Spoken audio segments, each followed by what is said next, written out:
Halo warga Layar Series, bagaimana kabar kalian hari ini?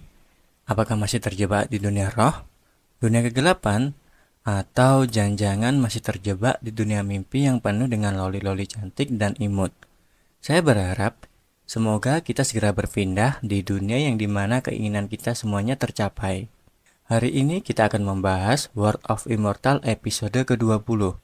Kita akan melihat bagaimana perjalanan Xiaoche dan aliansinya menelusuri kota mati bersama wanita yang misterius dan juga Zhao Lin-Er. Jadi, siapkan diri kalian dan jangan lupa untuk like, subscribe, dan aktifkan notifikasinya agar kalian tidak ketinggalan cerita seru lainnya. Langsung saja tanpa banyak basa-basi, kita masuk ke ceritanya.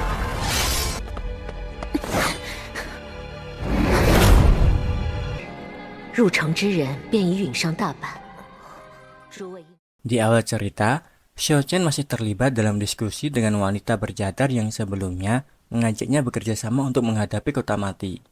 Namun, pembicaraan mereka terganggu oleh suara minta tolong yang berasal dari kejauhan. Suara itu ternyata milik Kai Luo yang tengah dikejar oleh makhluk kota mati. Melihat kejadian itu, Liu Mu bertanya-tanya tentang sosok makhluk terbang yang baru saja muncul. Belum sempat ia mencari jawaban, di tengah ketegangan, Raja Naga bernama Xiao Ji tiba-tiba melangkah pergi. Wanita bercadar itu kemudian menjelaskan bahwa Raja Naga bukanlah makhluk biasa.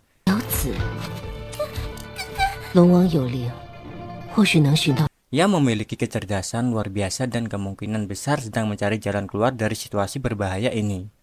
Xiao Chen dan yang lainnya dengan cepat mengikuti Raja Naga hingga tiba di suatu tempat yang misterius. Di hadapan mereka, terbentang lautan berwarna merah pekat yang memancarkan aroma yang kurang enak.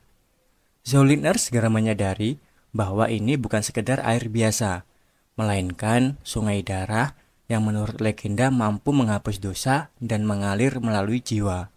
Liu Ruyan mulai bertanya-tanya, apakah ini yang disebut sebagai neraka sungai darah yang legendaris?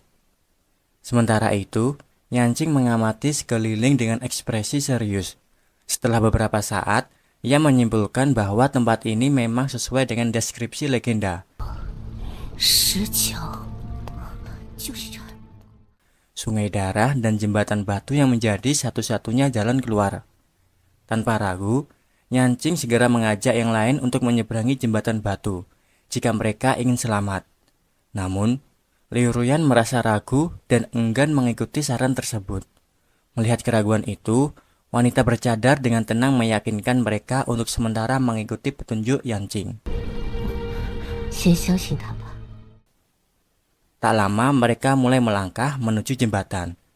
Saat berdiri di atasnya, Xiao Chen dan yang lainnya menatap ke bawah, melihat aliran sungai merah yang pekat yang memancarkan aura mencekam. Liu Ruyan merasakan ketakutan di dalam hatinya sambil berkata, kenapa jembatan ini terlalu begitu menyeramkan? Yanqing dengan ekspresi serius segera menjelaskan. Dalam catatan kuno Sekte Unding, disebutkan bahwa di ujung kota mati terdapat sungai darah, tempat di mana banyak arwah gentayangan berkumpul. Namun, yang paling berbahaya di antaranya adalah belum sempat ia menyelesaikan ucapannya, tiba-tiba dari balik bukit ratusan makhluk mengerikan bermunculan, menggetarkan tanah di sekitar mereka. Suasana mendadak berubah menjadi penuh ketegangan. Melihat bahaya yang mendekat, Kai Luo menghela nafas dalam-dalam sebelum berkata, kalaupun harus mati, ya sudahlah. Itu masih lebih baik daripada ditelan hidup-hidup. Tanpa ragu, ia menerobos maju menghadapi ancaman di depan mata. Namun, saat ia mencapai tengah jembatan, sesuatu yang tak terduga terjadi. Dari dalam sungai darah, muncul sebuah tangan raksasa yang menjulang tinggi, menghalangi jalannya. Kai Luo dengan cepat melancarkan serangan, tetapi pukulannya sama sekali tak memberikan dampak apapun pada makhluk itu. Dalam sekejap, tangan raksasa tersebut menangkapnya, mengangkatnya ke udara, lalu membawanya dengan paksa menuju sungai darah. Liu Ruyan yang menyaksikan kejadian itu segera menuding Yancing dengan kemarahan. Ini jalan yang kau tunjukkan?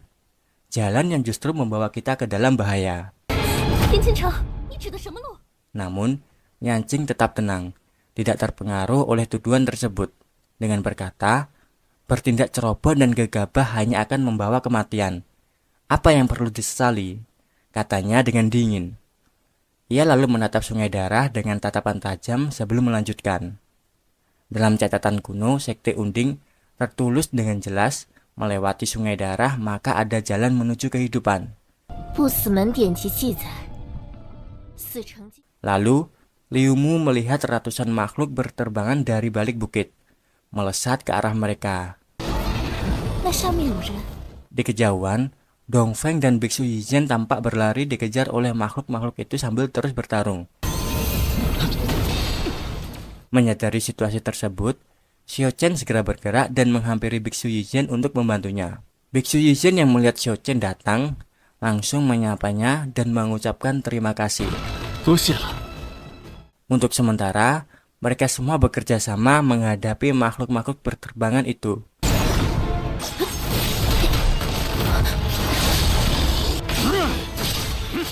Tiba-tiba Liu Ruyan berteriak, menyuruh mereka untuk mundur. Dari kejauhan terlihat ratusan prajurit Yin datang, diikuti oleh kawanan makhluk berterbangan. Menyadari jumlah musuh yang terlalu banyak, mereka akhirnya memutuskan untuk mundur. Karena melawan semuanya sekaligus bukanlah pilihan yang memungkinkan. Di tengah situasi itu, Xiao Chen langsung menghampiri Yancing, menggenggam tangannya dengan erat. Dengan nada tegas, ia bertanya, bagaimana cara mengatasi tangan darah itu? Apalagi yang kau ketahui? Cepat katakan. Yancing menghela nafas dan menjawab, tidak ada cara untuk mengatasinya. Di dalam catatan kuno, aku sudah memberitahu semua yang kutahu. Mendengar jawaban itu, Xiao Chen tampak tidak puas. Dengan kesal, ia melepaskan tangan Yancing dengan kasar. Situasi semakin menegang, ketika ribuan pasukan itu terus bergerak mendekati mereka. Ketegangan di udara semakin terasa, dalam kecemasan yang mencekam. Tiba-tiba dari balik bukit, kilatan petir menyambar langit, menerjang makhluk-makhluk yang berterbangan di atas mereka. Sambaran itu begitu dahsyat, hingga beberapa makhluk tersebut langsung berjatuhan tak bernyawa. Dalam ketegangan yang semakin memuncak, dari balik bukit muncullah sesosok makhluk buas yang menggetarkan udara dengan auman dahsyatnya. Xiao Chen mengenali makhluk itu, seketika ternyata adalah Raja Singa Naga. Tanpa ragu, sang Raja Singa melompat ke jembatan dengan kekuatan luar biasa. Kilatan petir yang menyertainya menyapu pasukan Yin yang berada di bawahnya, membuat mereka terpental ke segala arah. Saat makhluk perkasa itu melangkah lebih dekat, Zhao Lin yang merasa terancam segera memperingatkan Xiao Chen dan yang lainnya untuk menghindar. Namun, yang mengejutkan, Raja Singa Naga tidak memperdulikan mereka. Dengan lincah, ia melompati mereka semua dan terus maju lebih dalam ke jembatan. Tetapi, di tengah perjalanannya, ia dihadang oleh tangan raksasa yang sebelumnya telah merenggut nyawa Kai Luo. Meski begitu, Raja Singa Naga tidak menunjukkan ketakutan sedikitpun. Dengan cepat, ia membuka mulutnya dan meluncurkan sambaran petir yang dahsyat. Kilatan cahaya membelah udara, menyapu tangan raksasa itu hingga hancur berkeping-keping. Liu Ruyan yang menyaksikan hal itu terkejut luar biasa. Tangan darah seketika hancur dan segera menyuruh semua orang untuk bergegas melewati jembatan. Namun, wanita bercadar menghentikan mereka. Tunggu, katanya dengan suara tenang namun penuh kewaspadaan. Kita harus melihat kemana Raja Singa Naga pergi. Bisa saja ada bahaya yang lebih mengerikan menunggu di depan. Lalu, mereka memperhatikan setiap gerakan sang Raja Singa. Makhluk itu melompat tinggi dan mendarat tepat di sebuah tempat di mana terukir tulisan kuno. Seketika, ukiran itu bersinar, mengaktifkan sesuatu yang tersembunyi. Dalam hitungan detik, tubuh Raja Singa Naga terselimuti cahaya putih dan hilang begitu saja. Yancing melihat hal itu kemudian menjelaskan bahwa sesuai yang tertulis di catatan kuno, setelah melewati sungai darah akan ada formasi teleportasi. Selain itu, jiwa prajurit Yin tidak lengkap tidak berani menyeberangi sungai.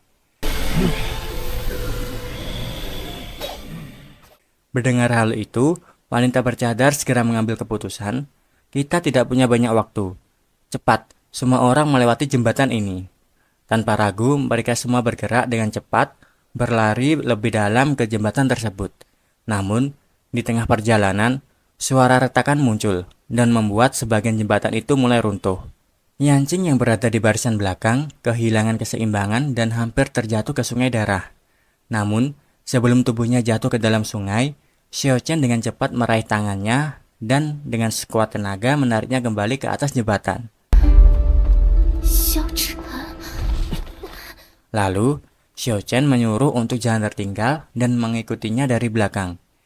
Yancing hanya mengangguk, masih merasakan debaran jantungnya yang belum tenang karena kejadian tersebut. Sesampainya mereka di tempat teleportasi, Keke mulai mengamati tempat yang dia pijak saat ini. Matanya menelusuri ukiran kuno yang terpahat di bebatuan sekelilingnya. Sesuatu dalam ingatannya muncul. Kenangan tentang suatu tempat dan sebuah benda misterius. Tanpa berkata-kata, Keke tiba-tiba mulai berjalan, mengikuti ingatannya yang terasa begitu jelas. Ada sesuatu yang harus ditemukan. Saat menyadari situasinya semakin mendesak, Dongfeng mempertanyakan mengapa formasi teleportasi di tempat itu belum juga aktif. Liu Mu kemudian mengamati struktur formasi tersebut dan menemukan jawabannya. Formasi ini membutuhkan pengorbanan darah agar bisa diaktifkan. Tanpa ragu, ia menyayat tangannya dan membiarkan darahnya mengalir ke dalam ukiran-ukiran formasi. Tindakannya diikuti oleh yang lain, kecuali para undead yang tidak memiliki darah. Perlahan, darah yang terkumpul mulai mengisi ukiran di tanah, memancarkan cahaya merah pekat dari pusat formasi.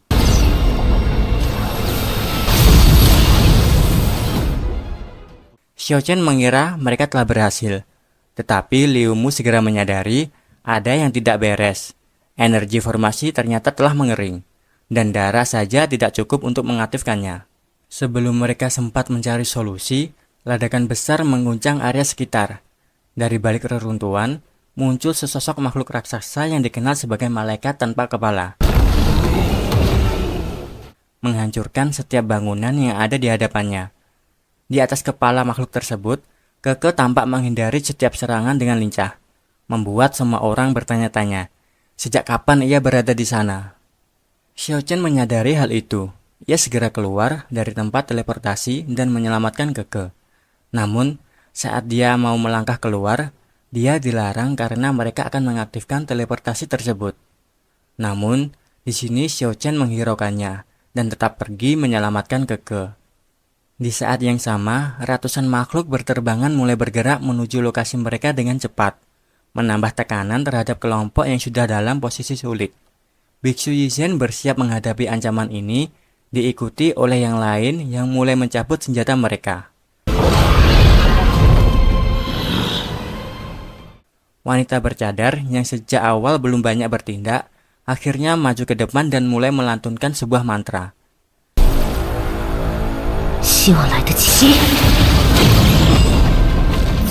Mantra tersebut menghasilkan aura putih yang menyelimuti area di sekitar dan bahkan terpancar hingga ke langit. Efek dari mantra itu segera terasa. Ratusan makhluk yang tengah menyerbu serta semua orang di sekitar tiba-tiba terhenti. Seolah-olah ruang dan waktu membeku. Di akhir mantranya, wanita bercadar itu mengucapkan kata-kata terakhirnya. Dengan penuh keyakinan, berharap bahwa semua ini masih bisa diselamatkan. Kita kembali ke adegan di mana Xiao Chen tengah berusaha menyelamatkan Keke. Sembari mencari, ia terus menyusuri berbagai bahaya yang menghadang di hadapannya. Setelah beberapa saat, akhirnya sosok Keke terlihat, dan tanpa ragu, Xiao Chen segera menangkapnya. Namun, Keke tidak kembali dengan tangan kosong. Ia membawa sebuah benda yang tampak familiar, mirip dengan yang pernah mereka lihat saat pertama kali tiba di lokasi teleportasi. Ketika Xiao Chen menyentuh benda itu, ia langsung merasakan energi luar biasa yang terpancar darinya. Ia pun segera menyadari tujuan Keke. Dengan benda tersebut, salah satu cara agar bisa mengaktifkan teleportasi tersebut. Namun, suara menggelegar tiba-tiba terdengar. Malaikat tanpa kepala berdiri dengan aura mencekam dan berkata dengan suara berat, "Tugasku adalah membunuh semua kehidupan, melenyapkan keabadian." Makhluk itu mulai bergerak menuju tempat teleportasi. Menyadari bahaya yang mengancam, Xiao Chen segera bergegas kembali, berlari melewati reruntuhan bebatuan yang terus berjatuhan dari atas. Dengan kekuatannya, ia menghancurkan setiap batu yang menghalangi jalannya hingga berkeping-keping. Sementara itu, malaikat tanpa kepala terus melangkah dengan perlahan. Ia berhenti sejenak, lalu mengangkat pedangnya tinggi-tinggi. Aura merah menyelimuti bilah pedangnya, menciptakan tekanan luar biasa yang menyebabkan batu-batu di sekitarnya melayang ke udara. Pada saat yang sama, kekuatan wanita bercadar yang sebelumnya mampu menghentikan pergerakan makhluk di sekitarnya mulai melemah. Xiao Chen yang sudah hampir mencapai tempat teleportasi tidak membuang waktu. Ia segera melemparkan batu energi yang dibawa ke arah altar pengorbanan. Begitu benda itu menyentuh altar, formasi teleportasi kembali aktif, memancarkan cahaya terang dari pusatnya. Namun, malaikat tanpa kepala tak tinggal diam. Dengan seluruh kekuatannya, ia mengayunkan pedangnya, melancarkan serangan dengan teknik pemusnah dunia. Serangan dahsyat itu menghancurkan segala yang terkena dampaknya, menciptakan kehancuran di sekitarnya. Xiao Chen menyadari ancaman tersebut dan segera bertindak. Ia mengaktifkan teknik membunuh dewa.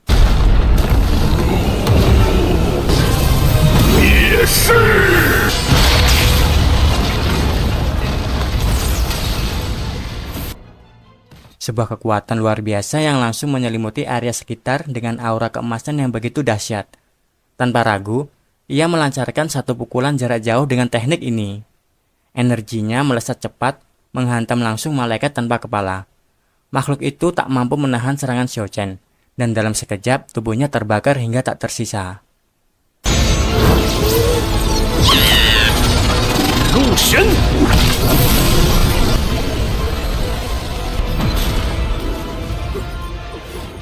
Setelah mengalahkan malaikat tanpa kepala, Xiao Chen segera bergegas menuju tempat teleportasi. Di sana, wanita bercadar masih melantunkan mantra untuk mengaktifkan kembali formasi yang sudah lama tidak berfungsi.